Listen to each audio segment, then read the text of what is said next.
அதனால தான் வழக்கத்துக்கு மாறாக கடந்த ஆண்டுகளில் பார்த்தீங்கன்னா நிறைய நேச்சுரல் டிசாஸ்டர்ஸ், இயற்கை சீற்றங்கள் வந்துகிட்டு இருக்கு.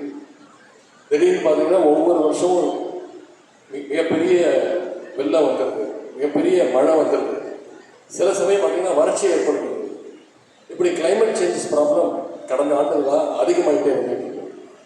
இந்தியாவில் மட்டும் இந்த பிரச்சனை இல்லை, இன்னைக்கு உலகம் பூராவும் இருக்கக்கூடிய நாடுகளில் பல சிட்டிஸில் இன்னைக்கு அதிகமான மழை பெய்து கொண்டிருக்கிறது.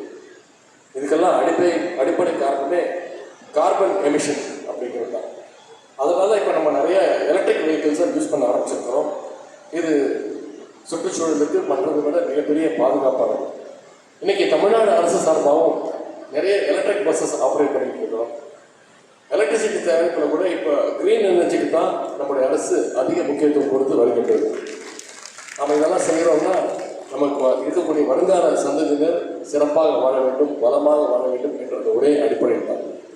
சோலார் எனர்ஜி, விண்ட் எனர்ஜின்னு இன்னைக்கு தமிழ்நாடு அரசு கூடுதல் கவனம் செலுத்திட்டு வருது. இந்தியாவிலே சுற்றுச்சூழலை பாதுகாக்க அதிக முன்னெடுப்புகளை, அதிக இனிஷியேட்டிவ்களை எடுக்கின்ற மாநிலம்னா அது நம்முடைய தமிழ்நாடு தான் அப்படிங்கிற பெருமையாக நான் உங்களுக்கு சொல்லிக்கொள்ள விரும்புகிறேன். சுற்றுச்சூழல் பாதிப்பாக நம்மை சுற்றி நடக்கின்ற மாற்றங்களை நம்ம அத்தனை பேரும் தெரிஞ்சுக்கணும், அதை புரிஞ்சுக்கணும்.